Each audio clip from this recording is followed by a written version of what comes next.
It's the Health in the Real World podcast. It's time to start the show with Chris Janke as your host. Here to give you everything that you need when it comes to fitness strategies. We keep it simple and easy. It's your roadmap to get healthy. You don't need equipment and you don't need a gym.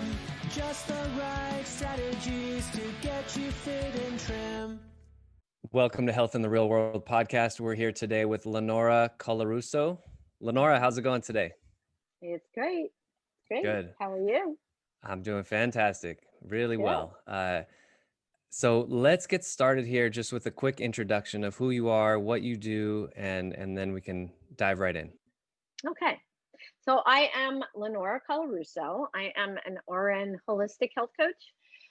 The reason I say RN holistic health coach is because all the things that I do were just so long in an introduction.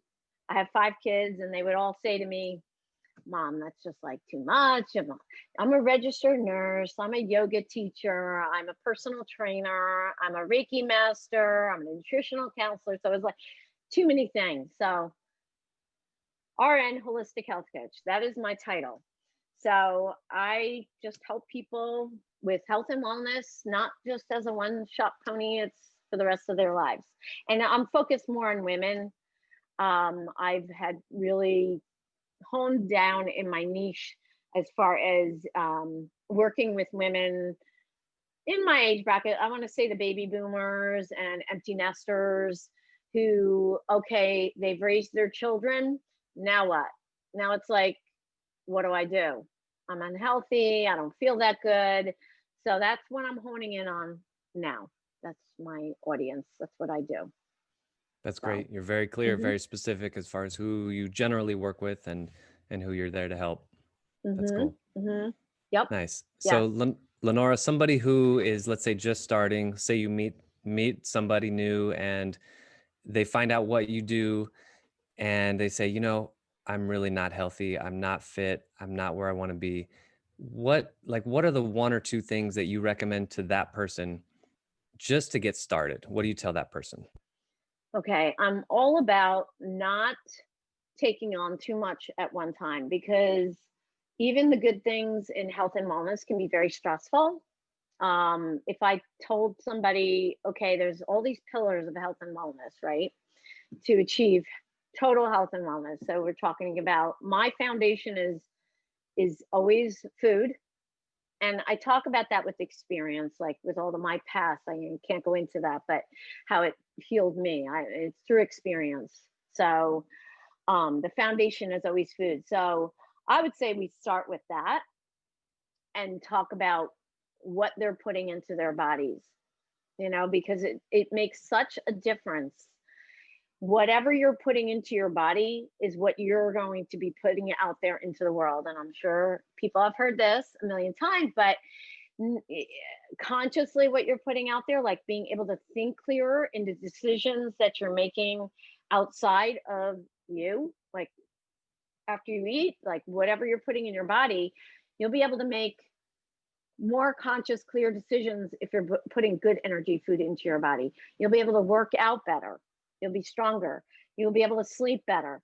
You will be able to make better connections out in the world because your mood it's going to be stabilized. You're not going to be on a sugar high, or you're not, I don't know if this makes sense, but that's the foundation. So I would say, because I work on all these different modalities, that if we were going to start anywhere, I'd say food is number 1. Yep. That's what I would say to them. And Definitely. not being so stressed about not making things so difficult. Things don't have to be so complicated. And people are very surprised with what I eat. I eat to live. I don't live to eat. But I do have a fun life. It's not that I don't have a glass of wine or I don't have my soul food, I like to call it, quote unquote. But I'm very honed in on being conscious of how I feel after. And that's another thing that happens when you start eating really well, is that you're more conscious of how you feel if you don't eat so great. And for some people, it's very hard for them because they may not be able to afford organic food. So that would be like up on the top of the thing, like the grass finished meat, the the organic everything. Oh well, Lenora, I'm on a budget, can't afford that. Well, then we go to the next tier. At least buy fresh fruits and vegetables. Buy meat that it doesn't add. Well, finding food that you can either pick, grow, kill. I hate to say that for those who are vegan, but food that's not made in a factory. Yes. Try to hone in on that. And then you start feeling better in everything else. And then we can work on your fitness. Although they do go and they intertwine. But if I had to pick one to start with, it would be definitely food. Definitely their nutrition. No, I agree. I tell my clients that once you start eating better, you're going to feel better, and then you will have more of a natural drive to move. Whereas if you're filling your gut with pizza and beer, like that was my college diet, pizza and beer, I had zero desire to move whatsoever. And then there's also there's only so many calories you can actually burn in a day. So, at some point you're going to have to clean up the nutrition. And I agree with you. That's a great place to start. So exactly. And I also just, MyFitnessPal is not the best app, but it's nice when I can follow them. They give me access to their diary, and they don't know what high energy food is. Good, clean. A lot of people just don't know. So yeah, I ate really well. Okay, what did you eat today? So then they give me access to their diary, and then once a week, we're on a phone call, we're on a Zoom call, and I'll tweak things the way they like to eat. I don't tell them, okay, you know what? I'm a vegan. So, and I'm not a vegan, but I'm a vegan. It's the best way to go. Right. You should be a vegan, or you should go on keto, or I don't do it that way. I don't work that way. We start from the beginning. It's a marathon, not a sprint, right? So this is health and nutrition and wellness for the rest of their lives, not a short-term little thing, something they can adhere to for the rest of their lives. I'm not saying keto is bad. I'm not saying veganism is bad, but is it something you can do for the rest of your lives? Right? So I get a basis of what they like to eat, and it may be total crap. Yeah. It may be like, I have a client who it was alcohol and chips and takeout food, and that was his foundation. That's all he knew. So we've been working together about 8 months now, and it's been a slow process, but he is learning the substitutions for them. He's still enjoying his food, but I'm giving him those substitutions that he's still feeling, okay, I'm getting stuff that I like to eat, and I'm feeling sustained now.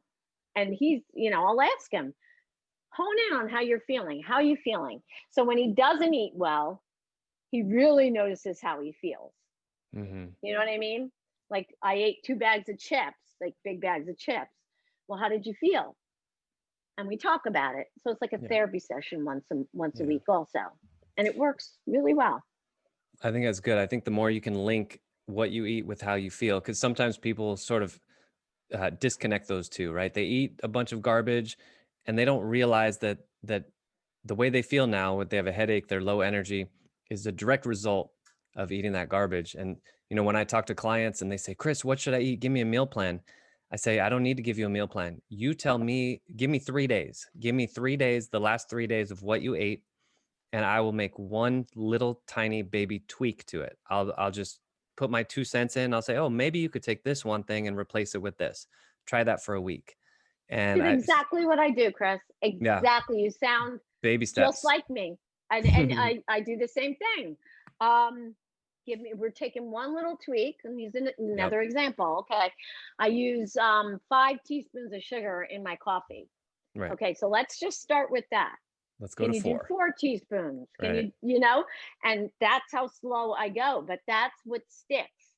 Yeah. That's what sticks, right? Hone in on how you feel, even your sleeping patterns, like how you feel when you go to bed at night, all of that. Right. Exactly. what you Yep. say. I Because do it's the really same not, thing. it has nothing to do with how much information you can vomit on them, right? Because they already have access to all that information. They can go on the internet and see what a professional bodybuilder would eat that has no correlation with what they're actually putting in their own body. There's nothing. It doesn't help them at all unless they actually Hmm. do it, right? And I agree with you. The way to actually do it is to just make one change at a time. That's one of the books that I wrote. It's called Help, My Diet Sucks.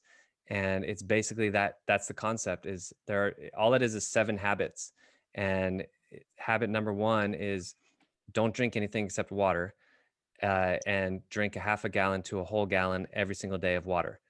Don't even go to step 2 until you've mastered step 1. Boom. That's it. I And that's love like your that. homework. That might take I you 3 love that. months to figure it out, but I and love then it. you go to step Just 2 and and 3. you too, and you saying also, you don't give them a meal plan. I don't either. That's not Yeah. teaching them. Right. That's not teaching them. You're giving them a meal plan. I love that. I love that you don't do that. Yep. Because Yep. oh, you're not going to give me, you're not going to tell me how to eat. No, I'm not going to tell you how to eat. I don't live inside your body. Right. That's not going to help you to stick to and it is a diet. I hate to say, I used to hate the word diet because, oh, diet, whatever. But it is a diet. It's the It way is a we diet. eat. Yeah. It doesn't Everyone have to has a be diet. a low calorie diet. It doesn't have to be that. It's just the way we eat, Right. you know? And Right. again, it does not have to be complicated. You don't have to be a cook. You don't, and believe me, I have 5 children. I cooked for my kids forever. Now my youngest is 23. So we all do our thing, you know. Yeah. Honestly, my food is so simple. I make it simple so it doesn't have to be complicated. It works with me. I work out. I move my body every day. So it's not like I don't have energy or anything like that. But don't make it complicated either. Doesn't Yeah. have to be. Yeah, doesn't have to be complicated. I agree. Well, is there an area? I like this question because I think a lot of people have this perception that trainers are maybe perfect or just different than most people. But we struggle too, right? So, is there an area in health and fitness where you do kind of struggle, or maybe you've struggled in the past? And what kind of strategies have you used to overcome that struggle? I guess my only struggle, and for me, I don't know if I don't want people to feel like you have to be like, I am so disciplined, and that comes from my past. So people don't know my story, and I have my own podcast, my story, but that's why I'm so disciplined. So I really don't have a big struggle, but I will say, like getting my workout in, I always made it a priority. Even when my kids, I had 5 kids in 8 years. So even when they were babies, I always made it the most important thing because my body is my temple. And I knew from the past that people died early, they didn't take care of themselves, that this is all I had. So I learned that really young. But I guess my only issue, and it's probably not even the way you phrased the question, was that I expect people that I don't understand that people don't, when they pay good money for a trainer, that they don't adhere to the program, that they don't come, or they make excuses, or, that is my problem. Like thinking people are like me, and they're not, and I've been told from my husband, "Hun, people are just not like you." But I think when you've been through adversities and have health scares, that puts people in a different perspective. But people who've had, like, that's why I say adversities are really good in life sometimes, because then you understand that, oh my God, I've been through this. I'm gonna cherish my health, man. Hmm. I'm not gonna Absolutely. I'm not gonna not work out, and I'm not gonna not eat healthy because I've been through so much stuff that I'm gonna really take care of my bodies. And I just have to just simmer down on that a little bit. I'm being very honest. Like, just know that some people have not been through that, and that kind of ease off on that. a little bit. I know that didn't answer your question, but I really don't have. Hmm, I always make time for me. I always Hmm. make time. I'm selfish to be selfless. There's something there's something very valuable about what you said. One is being, like you said, selfish to be selfless, because you need to honor yourself first before you can give to other people. And then secondly, the fact that your discipline level is so high. And I think this is a big thing that people really need to get. If you're not fit, you're not healthy, there may be a discipline issue here. And instead of worrying about what's the best diet, what's the best exercise program, why don't we instead flex our discipline muscles and get good at doing something every day? And like you said, you didn't phrase it like I work out every day. You said I move every day. I move. And that's a big thing. It's like, if somebody, even if their joints hurt, back pain, neck pain, knee pain, everything hurts, guess what? You can stretch for 15 minutes every day. Stretch for 15 minutes a day, get good at that habit. And in 2 weeks, you're going to have some momentum. In a month, you're going to have even more momentum. And then your body will start telling you, okay, we can go a little harder. Okay, we can go a little bit harder now, a little bit harder. And then gradually we can, by again, focusing on discipline first, we can gradually start to increase our health and our fitness in that way. I love that, and I love the way you talk. I love you. You're great. Um, you guys, I don't know Chris, but I'm gonna know you because Yep. I'm definitely checking you out after this because you're great. You really are. You're very young, but you're thinking in the same way. The thing I was thinking about also is almost everybody can get out and walk Yes. in nature, and I'm huge.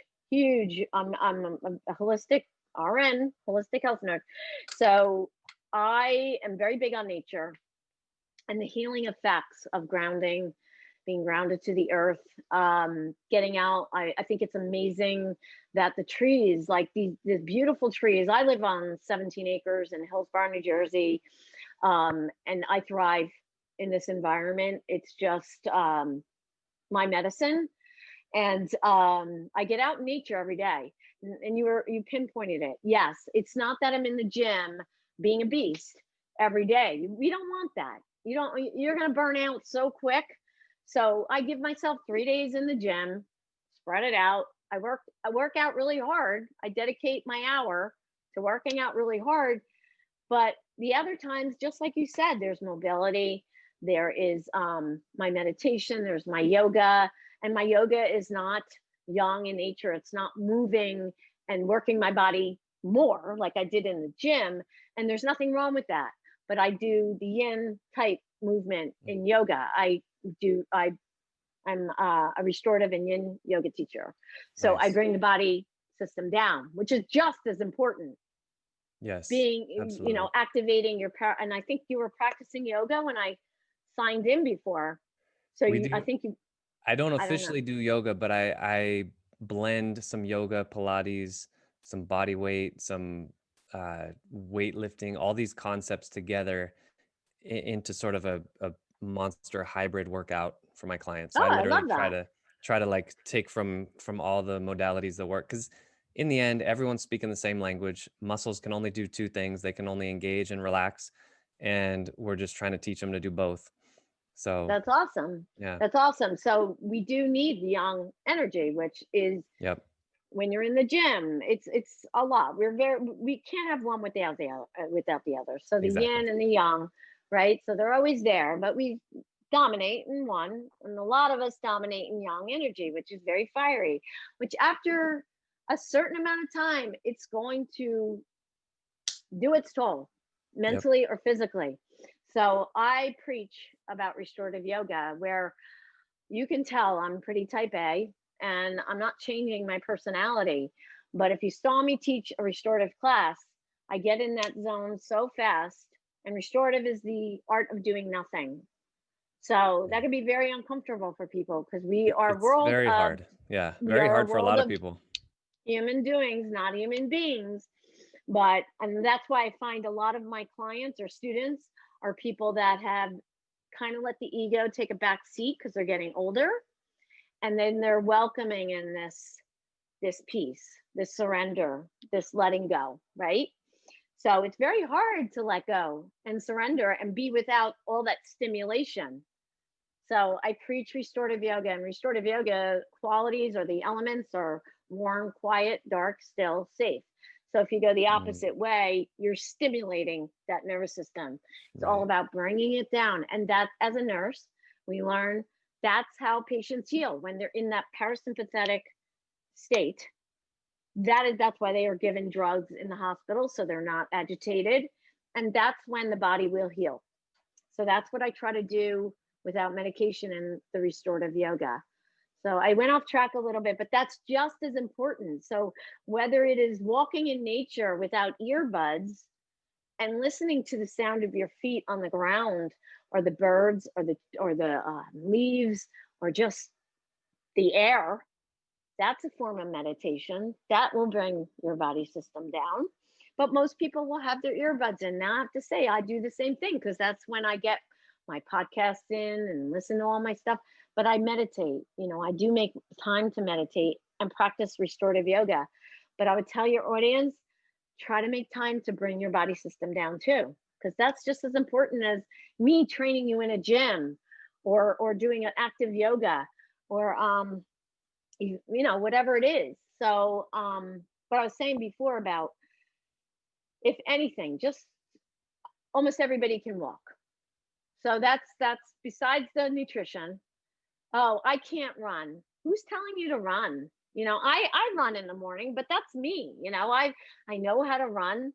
I actually like it. Have you seen people like running and they have that look of pain on their face? Like, Yeah. they hate running, Yeah. but they think running is like the It's everything. like the ticket. It's the ticket to Right, health and right. fitness. Yeah. The And it's the ticket, only but ticket. It's the only one. no, it's the only ticket, but it can be the worst thing for you, because it does put a lot of stress on your joints. It isn't the most healthiest thing if you don't, first of all, if you don't enjoy it. And second, if you're not doing it correctly, or if you're kind of heavy, because it does put a lot of pressure on knees and back. And I happen to enjoy it. But I hear so many people, oh, I just can't go out and run. Nobody's telling you to run. I don't advise you to run, but can you go out and walk? Right. 5 minutes, 10 minutes. And then, they go a little further each time. That's you're doing a weight bearing exercise without the stress, right, on your joints. You're Yep. building bone, especially as we get older. And who doesn't enjoy a nice walk in nature, Yep. right? Absolutely. Absolutely. So Well, I agree. We agree on a lot of things, Lenora. This is great. We're gonna end for today. Running long, that literally just flew by. Tell everybody how to get a hold of you if somebody wants to work with you or find you on social media. What's your website? Where are you on Facebook, Instagram? oh God, oh my goodness. I only wrote down my website. It's a new dawn NJ. So it's all one word. Are you gonna put the links below or no? Yeah, I'll You put it do that? also on the screen as well. Oh, you will? Okay, so it's a new dawn NJ. So it's one line. It's a new dawn NJ.com, NJ for New Jersey. Right, .com. And then what I'm doing now is actually, because of COVID, things had to kind of take a turn. So what I'm proposing now, I'm working on, is setting up a weekly Zoom session with women, baby boomers, empty nesters, women who, like I said in the beginning, who feel like they need a new beginning. So I specialize in a lot of things. So I had this vision of just getting together once a week for a very small fee. So they can get in touch with me if they go on that website. That's the main site. So from there, there's links on there for my podcast, for YouTube, my email, my phone number. So anybody can get in touch with me. If you're a woman out there who needs help, I'm your gal, because I live, eat, and breathe it. I just want to help people. So Nice. Well, I can yeah. definitely tell. It definitely comes across in your passion, your enthusiasm, and just your, I would say, common sense approach to health and fitness. So it's really great to hear that. Thank you. Thank you Yeah. so much. You're welcome. Well, Lenora, thank you so much. Thank you so much again for joining me. Really appreciate you joining us here on Health in the Real World podcast. And thank you. Thank you for having me. I appreciate it. You have a great day. Thanks for listening to the Health in the Real World show. Make sure to like and subscribe and comment down below. Visit mycorebalance.com to learn more.